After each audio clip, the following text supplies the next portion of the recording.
Hello दोस्तों, स्वागत है एक नई वीडियो में। आज की इस वीडियो में हम लोग देखेंगे क्लास 10 के साइंस के वायरल 30 एमसीक्यू क्वेश्चनों को, जो कि एग्जाम की दृष्टि से काफ़ी महत्वपूर्ण है। यहाँ से आप लोग को डायरेक्ट एग्जाम में हूबहू क्वेश्चन देखने को मिलेगा। अगर आप भी क्लास 10 की तैयारी करें तो इस वीडियो के अंत तक बने रहें। अभी तक हमारे चैनल में आप नए हैं तो चैनल को सब्सक्राइब करें और अपने दोस्तों तक शेयर जरूर करें। और हाँ, बेल आइकन को प्रेस करना ना भूलें, ताकि जब भी मैं इस प्रकार की वीडियो अपलोड करूँ तो इसका सबसे पहले नोटिफिकेशन आप तक पहुँचे। इस चैनल के माध्यम से क्लास 8 से लेकर के 12 तक की सभी सब्जेक्ट की संपूर्ण तैयारी कराई जाती है। तो अगर आपको भी अच्छी तैयारी करना है तो इस चैनल को सबसे पहले सब्सक्राइब कर लीजिए। तो आइए हम लोग एमसीक्यू क्वेश्चनों को देखते हैं। देखिए, सबसे पहला जो प्रश्न है आपके पास वो ये है कि कौन दर्पण आभासी सीधा एवं छोटा प्रतिबिंब बनाता है। यानी कौन सा दर्पण है जो आभासी सीधा और छोटा प्रतिबिंब बनाता है। तो आप सबको पता है कि उत्तल दर्पण जो होता है, ठीक है, वो आभासी सीधा और छोटा प्रतिबिंब बनाता है, ठीक है, जिस कारण से इसका उपयोग गाड़ी के साइड मिरर में करता है, ठीक है। तो इसका सही उत्तर हो जाएगा उत्तल दर्पण, ठीक है। एक है अवतल दर्पण। अवतल दर्पण द्वारा जो बना प्रतिबिंब होता है प्राय वास्तविक तथा उल्टा होता है, ठीक है, और बड़ा होता है, ठीक है। अवतल दर्पण, अवतल दर्पण का उपयोग कहाँ पे किया जाता है? तो अवतल दर्पण का उपयोग गाड़ी के हेडलाइट में किया जाता है, शोर भट्टियों में किया जाता है, कान नाक आदि के इलाज में किया जाता है। इसके बाद आपके दाढ़ी बनाने वाले दर्पण के रूप में किया जाता है। क्वेश्चन नंबर 2 कह रहा है प्रकाश के अपवर्तन के कितने नियम है। देखिए, प्रकाश अपवर्तन के 2 नियम होते हैं, ठीक है। आप पहला है आपतित किरण, परावर्तित किरण और अभिलंब, ये तीनों एक ही तल पे होता है। दूसरा है आपतन कोण का मान और परावर्तन कोण का मान दोनों बराबर होता है। मान के चलिए अगर आपतन कोण 30 डिग्री है तो इसका परावर्तन कोण भी 30 डिग्री होगा। अगर आपतन कोण 60 डिग्री है तो इसका परावर्तन कोण का मान भी 60 डिग्री होगा, ठीक है। नेक्स्ट क्वेश्चन नंबर 3 कह रहा है समतल दर्पण द्वारा बना प्रतिबिंब होता है। देखिए, दर्पण द्वारा जो बना प्रतिबिंब होता है वो काल्पनिक होता है, ठीक है। तो इसका सही उत्तर हो जाएगा ऑप्शन नंबर 2, काल्पनिक। क्वेश्चन नंबर 4 कह रहा है एक अवतल लेंस की फोकस दूरी 2 मीटर है, तो लेंस की क्षमता क्या होगा, ठीक है। लेंस की क्षमता P बराबर क्या होता है 1/f, ठीक है। तो इसका सही उत्तर हो जाएगा एक number option number A -0.5d। Next है कह रहा है समान दृष्टि के तरुण वयस्क के लिए स्पर्श दर्शन की न्यूनतम दूरी क्या होती है, ठीक है। तो स्पर्श दृष्टि की न्यूनतम दूरी जो होता है वो 25 सेंटीमीटर होता है, ठीक है। तो इसका सही आंसर हो जाएगा option number C, 25 centimetre. Question number 6 कह रहा है निकट दृष्टि दोष को दूर करने में किस लेंस की सहायता किया जाता है। हाँ, तो किस लेंस का उपयोग किया जाता है। देखिए, आप सब याद रखिएगा, निकट आओ, ठीक है, निकट आओ मतलब निकट दृष्टि दोष अवतल लेंस, ठीक है। इसके बाद जाएगा आपका दूरदृष्टि दोष उत्तल लेंस, ठीक है। तो इसका सही हो जाएगा अवतल लेंस।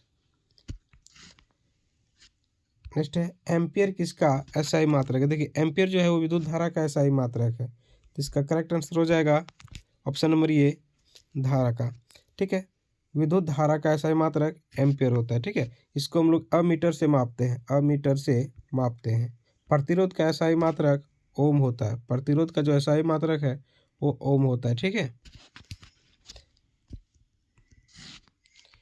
अगला कह रहा है 5 ओम, 10 ओम, 30 ओम तीन प्रतिरोध को पारस्परिक में जोड़ने पर समतुल्य प्रतिरोध क्या होगा। देखिए, तीन प्रतिरोध को तो Rn बराबर हो जाएगा 1/R1 plus 1/R2 plus 1/R3। इसको जब सोल्यूशन कीजिएगा तो इसका सही उत्तर हो जाएगा 3 ओम। क्वेश्चन नंबर 9 कह रहा है चालक तार में धारा की दिशा पश्चिम से पूरब है, तो तार के नीचे चुंबकीय क्षेत्र की दिशा होगी, ठीक है, तो होगा दक्षिण से उत्तर। इसका करेक्ट आंसर हो जाएगा ऑप्शन नंबर बी।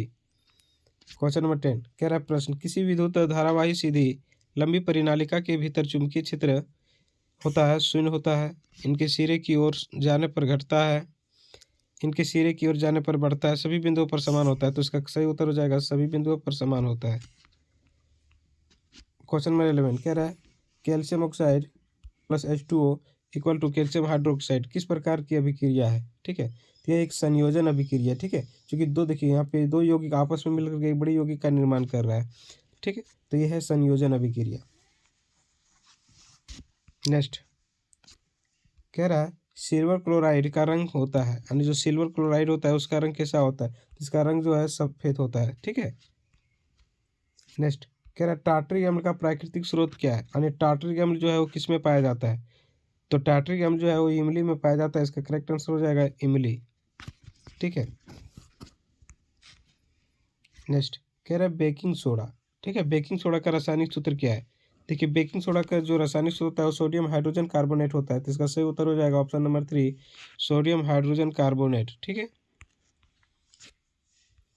एक है कमरे के ताप पर द्रव धातु है, यानी कौन सी धातु है जो कमरे के ताप पर द्रव अवस्था में पाया जाता है? तो पारा।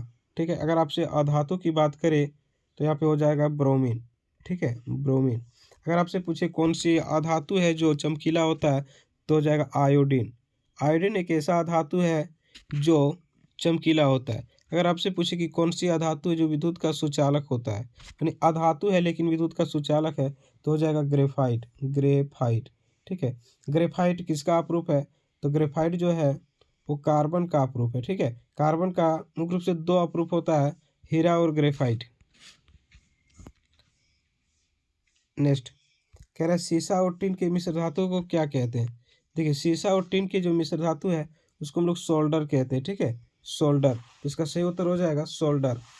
तथा एक होता है पिताजी, आप लोग याद रखिएगा, पिताजी। पिताजी यानी कि पीतल जो है वो तांबा और जिंक के मिश्र धातु होता है। ठीक है, यानी पूछ देगा आपसे कि तांबा और जिंक के मिश्र धातु को क्या कहते हैं, तो पीतल। आप सब याद रखिएगा। नेक्स्ट है एल्काइन का समान सूत्र क्या होता है? एल्काइन। ठीक है, देखिए CnH2n+2 ये एल्केन का है, CnH2n जो है एल्किन का है, और CnH2n-2 जो है वो एल्काइन का सूत्र होता है, तो इसका करेक्ट आंसर हो जाएगा CnH2n-2। लेकिन अगर आपसे एल्केन का पूछे तो एल्केन का होता है CnH2n+2, अगर आपसे एल्किन से पूछे तो एल्किन का होता है CnH2n। ठीक है, अगला कह रहा है CHO प्राकृतिक समूह का नाम क्या है? देखिए, CHO जो प्राकृतिक समूह है इसका होता है एल्डिहाइड। ठीक है, एल्डिहाइड का है। एल्कोहल का जो प्राकृतिक समूह होता है वो H होता है, और कीटोन का जो होता है वो CO होता है, कार्बोक्सिल का जो है COOH होता है। ठीक है, आप सब याद रखिएगा। अगला कह रहा है हाइड्रोजन। हाइड्रोजन परमाणु के बीच आबंध होता है, कैसा आबंध होता है? द्विआबंध, एकल आबंध, त्रिआबंध, और इनमें से कोई नहीं, तो एकल आबंध होता है। ठीक है, इसे आप लोग मीथेन। मीथेन का अगर हम लोग संरचना सूत्र बनाएंगे तो CH4 होता है, तो एक यहाँ पे हो जाएगा, एक यहाँ पे हो जाएगा हाइड्रोजन का, फिर यहाँ पे ये, यानी ये सब जो हाइड्रोजन है कार्बन के साथ सिंगल आबंध द्वारा जुड़े हुए हैं। ठीक है, अगला जो प्रश्न है बोल रहा है कौन उपधातु है? ठीक है, कॉपर, कार्बन, Fe, सिलिकॉन। देखिए, सिलिकॉन जो है यहाँ पे उपधातु है। ठीक है, तो इसका सही उत्तर हो जाएगा सिलिकॉन। Fe प्लस कॉपर ये दोनों जो है वो धातु है, जबकि कार्बन जो है वो अधातु है। अगला है गैसों का आदान प्रदान कहाँ होता है? देखिए, जो गैसों का आदान प्रदान होता है वो वायु प्रकोष्ठ में होता है। ठीक है, इसका सही उत्तर हो जाएगा ऑप्शन नंबर ए। अगला क्या रसिका का रंग होता है, यानी जो लसिका होता है उसका रंग कैसा होता है? हरा, हल्का पीला, गाढ़ा पीला और लाल, तो इसका होता है हल्का पीला। नेक्स्ट कह रहा है शरीर का संतुलन निम्न द्वारा नियंत्रित होता है, यानी कि शरीर का जो संतुलन होता है वो किसके द्वारा नियंत्रित होता है? तो सेरिबेलम के द्वारा होता है। ठीक है, इसका सही उत्तर हो जाएगा सेरिबेलम। नेक्स्ट कह रहा है अंडोत्सर्ग का कारण है, अंडोत्सर्ग का कारण है एस्ट्रोजन, LH, FSH, इनमें से कोई नहीं, तो इसका सही उत्तर हो जाएगा ऑप्शन नंबर 3। क्वेश्चन नंबर 25 कह रहा है द्विखंडन द्वारा अलैंगिक जनन होता है, यानी कि द्विखंडन किस में होता है? तो अमीबा में होता है। ठीक है, इसका सही उत्तर हो जाएगा अमीबा। नेक्स्ट कह रहा है जनन संचरित रोग है, सिफिलिस, एड्स, गोनोरिया, इनमें से सभी, तो इसका सही उत्तर हो जाएगा इनमें से सभी।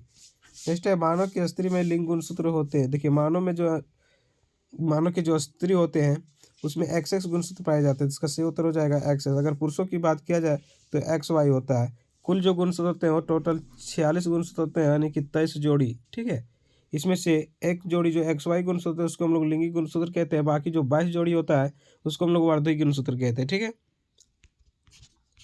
अगला एड्स रोग का कारण है, यानी एड्स रोग जो है वो किसका कारण है?